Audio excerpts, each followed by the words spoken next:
ሰላም ለእናንተ ይሁን ውድ ቤተሰቦች እንደምን አላችሁ? ይህ አዲስ ኢንሳይደር ነው። ለሰዓቱ የደረሱና አዳዲስ መረጃዎች አሁን ትሰማላችሁ። በቅድሚያም ርዕስቱን አስታውቃችሁ የኢቢኤስ ቴሌቪዥን ስርጭቶች ማቆማቸው የተነገረ ነው። ሰሞኑን እሁድን በኢቢኤስ ፕሮግራም ጋር ተያይዘው ውዝግብ ውስጥ የገባው የኢቢኤስ ቴሌቪዥን በዛሬው ዕለት ሶስቱም ቻናሎች በኢትዮሳት ላይ ስርጭት ማቆማቸው እየተገለጸ ይገኛል። ይህንን ጉዳይና ከጀርባ ያሉትን ጉዳዮች በተመለከተ በስፋት የምነግራችሁ ይሆናል። በሌላ በኩል የሲዳማ ምሁራን መልእክትን የምናሰማችሁናል። የሲዳማ ምሁራን ቢዘገይም ቢሆን ለወጣቱ መልእክት አስተላልፈዋል። ፋኖን ተቀላቅላችሁ ሲዳማን ከኦሮሞ መዋጥ ማዳን አለባችሁ የሚል ሀሳብ አቅርበዋል። የጉዳይም ዛሬ የምንመለከተው ነው የሚሆነው። የአማራ ፋኖ የጦር አዛዥ ሸማቂው ኮማንዶ ብርጋዴር ጀነራል ተፈራ ማሞ ደግሞ መልእክት አስተላልፏል። የመጨረሻው እንደ መጀመሪያ በሚል ባሰፈረው ጽሁፍም የአማራ ሕዝብ ብሩህ ተስፋ ወይም ድቅድቅ ጨለማ ከፊቱ ይጠብቀዋል፣ ነገር ግን ማድረግ ያለብን ጉዳዮች ብዙ ናቸው ሲል ተደምጧል። ብርጋዴር ጀነራል ምን አሉ? ይህንንም አዲስ ኢንሳይደር ከሚያስደምጣቸው ጉዳዮች መካከል አንዱ ነው። በተያያዘ ደግሞ ብርቱካን ተመስገንን አስረዋታል። አዲስ አበባ ፌዴራል ፖሊስ ቢሮን የታሰረችውም ተብሏል። ከተቋሙ ኃላፊዎች መካከልም ኮሚሽነር ብርሃኑ አበበና ሞሊሳ እያናገሯት እንደሆነ ተረጋግጧል መባሉንም የምትሰሙት ነው የሚሆነው። በፖለቲካ ውሳኔ ሐሰተኛ የትምህርት ማስረጃዎችና በገንዘብ ወደ ህጋዊ ዶክሜንት መቀየር ሊቻል ነው መባሉንም ሌላው የያዝንላችሁ ጉዳይ ነው። ጠቅላይ ሚኒስትሩ ጨምሮ በርካታ የፖለቲካ አመራሮች ሐሰተኛ የትምህርት ማስረጃ ስላላቸው ትምህርት ሚኒስቴር ዶክመንቶችን የመለየት ሂደት እክል አጋጥሞታል የተባለም ይገኛል። ይህም የምንግራችሁ ነው የሚሆነው። 7ኛ ቀኑን በያዘው ዘመቻ አንድነት ደግሞ የአማራ ፋኖ በጎጃም ዛሬም በየግንባሩ ውጤቶችን እያስመዘገበ ይገኛል። ከያዝንላችሁ መረጃዎች መካከል አንዱ ነው። ውድ የቻናላችን ተከታታዮች ቻናላችንን ላይክ፣ ሼር፣ ሰብስክራይብ ያድርጉ። ለአዲስ ኢንሳይደር አዲስ የሆናችሁ ደግሞ ሰብስክራይብ እያደረጋችሁ ቤተሰብ ይሁኑም። ወደ ቀዳሚ መረጃ ማለፍ 7ኛ ቀኑን በያዘው ዘመቻ አንድነት የአማራ ፋኖ በጎጃም ዛሬ በየግንባሩ ድል ተቀዳጅቷል ተብሏል። በዚህም በአማራ ፋኖ በጎጃም በ3ኛ ጎጃም አገው ምድር ክፍለ ጦር ትናንት ዘመቻ አንድነት 6ኛ ቀን ላይ በተደረገው ውጊያ አቸፈር ላይ ከተደመሰሰው ጠላት መካከል 15 የአድማ ብተናና 12 የወራሪ መከላከያ በድምሮ 26 ተይዟል ተብሏል። አንድ ወታደራዊ ዋጊ መኮንን ደግሞ መያዙን ሰምቷል። በአማራ ፋኖ በጎጃም 5ኛ መንገሻ አትኪም ክፍለ ጦር ደግሞ ባደረገው የተቀናጀ ማጥቃት ሽንዲ ከተማን በመቆጣጠር ከጥላት ነጻ ማድረግ ችሏል ተብሏል። ወርቅ አባይ ብርጌድ፣ ሽንዲ ወንበርማ ብርጌድ፣ ደጃች አስቦ ብርጌድ በዚህ ውጊያ ላይ ተሳትፏልም ተብሏል። ከማህበረሰቡ ዘርፎት የነበረው 120 ኩንታልም ተይዟልም ሲሉ ተገልጿል። በሌላ መረጃ ደግሞ ብርቱካን ተመስገን መታሰሯ ሰምቷል። በተያያዘም ደግሞ ኢቢኤስ ቴሌቪዥን ስርጭቶቹ አየር ላይ መቆማቸው የተነገረ ይገኛል። የግፍ ጽዋ ሞልቶ ፈሷል በሚል መረጃ በችግር ነው ያደገችው ጎበዝ ተማሪ ነበረች። ከቤት ውስጥ ስራ በሚተረፋት ጊዜ የተማረች የ12ኛ ክፍል መልቀቂያ ፈተናን ፈተነችም ተብሏል። 392 አመጣች። በደምቢ ዶሎ ዩኒቨርሲቲ ገብታ የፋርማሲ ትምህርቷን መከታተል ጀመረች። አስተማሪዎቿ በጉብዝና አደዷት፣ በድህነቷ አዘኑላትም። አስፈላጊ የትምህርት ወጪዎቿን የሸፈኑላት አንዱን አመት በጥሩ ሁኔታ ጨረሰችም። ሁለተኛው አመት ጀመረች። አንድ ቀን ላይብረሪ ያለች ረብሻ ተነሳም። ወጣት ወንዶች ከአጥር ውስጥና ውጭ ሆነው ይታኮሳሉ። የሆኑት ወጣቶችና እሷን ጓደኞቿን ከአደጋ በማስጣል ሰበብ አባብለው ከግቢው ይዟቸው ወጡ። ከዩኒቨርሲቲው እየራቁ በመኪና ሄዱ። መንገድ ያልቅም የእግር ጉዞ ጀመሩ።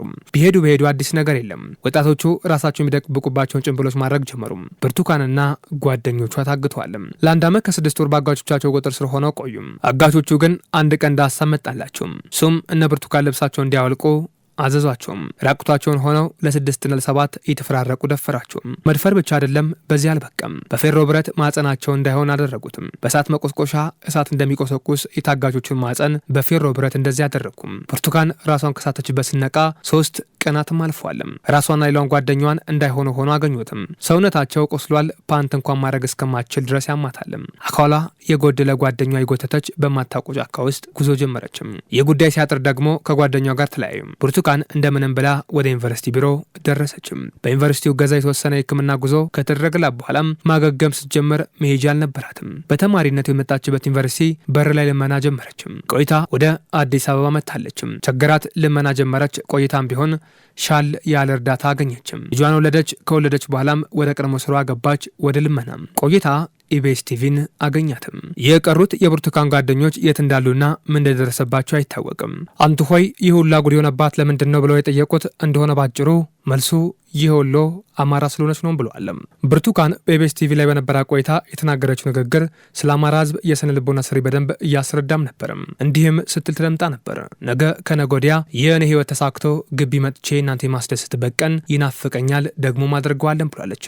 ታዲያ ነገ ከነገ ወዲያ የአማራ ሕዝብ ፈጣሪ የለገሰውን የሰውነት ክብሩን እንደተጎናጸፈም በጃኖ በጥለቱ በጥበብ ሸማው በወጉ በሃይማኖቱ በግብረ ገቡ በፈሪያ እግዚአብሔሩ እንደተሸለመ የናቁትን እያስገረመ የጠሉትን እያስደመመ በአደባባዩ የሚቆምበት ቀን ያፍቀኛል ሲትልም ተናግራለችም። ከዚህ ጋር በተያያዘ ታዲያ ይህንን ፕሮግራም ያሳለፈው የኢቢኤስ ቴሌቪዥንም ሶስቱም የኢቢኤስ ቻናሎቹ ስርጭት ማቆማቸው የተነገረ ነው። ሰሞኑን ከወጣት ብርቱካን የውድን በኢቢኤስ ፕሮግራም ጋር ተያይዞም ውዝግብ ውስጥ የገባው የኢቢኤስ ቴሌቪዥን በዛሬው ዕለት ሶስቱም ቻናሎቹ በኢትዮሳት ላይ ስርጭት ማቆማቸው ተገልጿል።